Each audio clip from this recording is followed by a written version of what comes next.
आपने देखा होगा कि आज हमारे समाज में, हमारे मार्केट में कुछ ऐसे लोग हैं जिनका पहले एक छोटा सा दुकान था, आज उनकी एक बड़ी दुकान है। या कुछ लोग ऐसे होंगे जिन्होंने छोटे से बिजनेस को शुरू किया था और आज उनका बिजनेस बहुत बड़ा है। कुछ लोग ऐसे भी आपको मिलेंगे जो पहले साइकिल से चलते थे, बाद में उन्होंने मोटरसाइकिल लिया, आज वो लग्जरी कारों में घूमते हैं। ये कैसे पॉसिबल हो पाया? साथियों, आज मैं डॉक्टर विपिन गुप्ता आपको बताऊंगा कि कैसे लोग अपनी लाइफ में अपने आप को चेंज कर पाते हैं, अपने आप को समय के अनुसार बदल करके आगे बढ़ जाते हैं।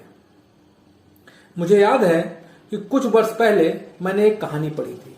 कहानी कुछ यूं थी कि जो बाज होता है उसकी उम्र 70 साल होती है, लेकिन 40 साल की उम्र में उसके साथ एक ऐसी घटना घटती है कि उसके जो पंख होते हैं वो इतने भारी हो जाते हैं कि वो उड़ नहीं सकता है। उसके जो चोंच होते हैं वो मुड़ जाते हैं, उससे वो अपना शिकार अच्छे से नहीं कर पाता है। पंजे उसके इतने बड़े हो जाते हैं नाखून कि उनको वो संभाल नहीं पाता, उनसे किसी शिकार को दबोच नहीं पाता है।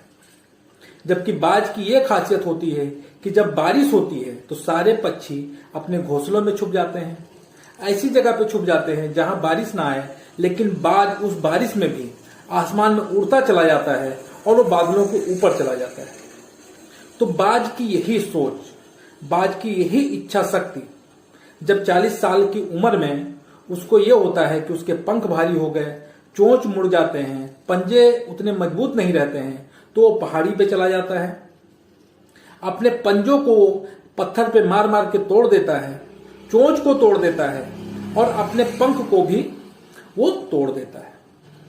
इसमें लगभग 150 दिन का समय लगता है और उस समय वो कठिन से कठिन कष्ट को बर्दाश्त करता है और उसके बाद उसके नए पंख निकलने शुरू हो जाते हैं, नए पंजे आ जाते हैं, चोंच उसकी सही हो जाती है और फिर से वो अपनी उड़ान भर पाता है। साथियों, इसी प्रकार हमारे जीवन में भी कई बार हमें अपने अंदर भी बदलाव लाने की जरूरत होती है। हमारा जो बिजनेस होता है उसमें कुछ चेंजेस की जरूरत होती है। इसलिए अगर हम उन चेंजेस को अपनाते हैं तो हम आगे बढ़ जाते हैं। कुछ लोग ऐसे होते हैं कि वो उन चेंजेस को, उन बदलाव को एक्सेप्ट नहीं करते हैं, वो चैलेंज नहीं लेते हैं कि हमें ये बदलाव अपने अंदर लाना है, और वो ज्यों के त्यों रह जाते हैं। और समय के साथ साथ वो जब बदलते नहीं हैं तो समय उनको पीछे छोड़ करके समय खुद आगे चला जाता है और वो कंपटीशन से बाहर हो जाते हैं। उनका जो बिजनेस होता है या फिर उतने पे ही रह जाता है या उनका बिजनेस और कम हो जाता है।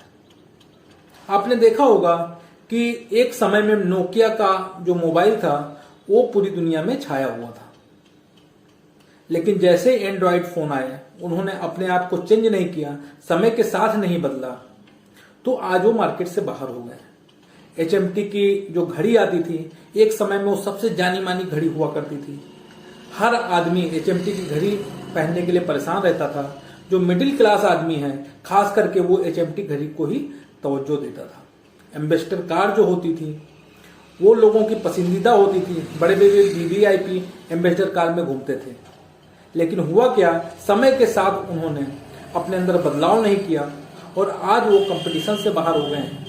मार्केट में तो हैं वो, लेकिन उनकी जो पहले एक इमेज होती थी, जो लोग उनको पसंद करते थे, आज उनकी वो पॉपुलैरिटी नहीं है। आज लोग उनको उतना पसंद नहीं करते हैं। इसलिए आखिरी में मैं यही कहना चाहूंगा कि खुद को बदलने के लिए तैयार रहिए। अगर जहां से भी कोई मौका मिले, जो भी आप बिजनेस कर रहे हैं, जिस भी प्रोफेशन में हैं, अगर आप वहां कुछ भी अपने अंदर चेंज ला सकते हैं तो वो जरूर लाइए। इंतजार मत करिए कि 4 साल बाद कर लेंगे, 5 साल बाद कर लेंगे। समय के साथ बदलते जाइए, क्योंकि आपने देखा होगा कि आज के 15 साल पहले जो हर चौराहे पे इतने सारे पीसीओ हुआ करते थे वो गायब हो चुके हैं। लेकिन जो होशियार लोग थे वो पीसीओ के बाद में मोबाइल का रिचार्ज बेचने लगे, मोबाइल बेचने लगे। आज के समय में उन लोगों ने उसी से जुड़े कामों को आगे बढ़ाना शुरू कर दिया है। जैसे अगर मोबाइल बेचने लगे छोटा मोटा, फिर वो रिपेयरिंग का काम सीख लिए और आज वो मोबाइल भी रिपेयर कर रहे हैं। और समय के हिसाब से जो लोग अपने आप को अपग्रेड नहीं करेंगे वो मार्केट से बाहर हो जाएंगे। आज जो मोबाइल की रिपेयरिंग कर रहे हैं, मोबाइल का कवर बेच रहे हैं, टेम्पर्ड ग्लास बेच रहे हैं, सेकंड हैंड मोबाइल बेच रहे हैं, अगर वो इतने पे ही रुके रहे तो आने वाले 5-7 साल में वो मार्केट से बाहर हो जाएंगे।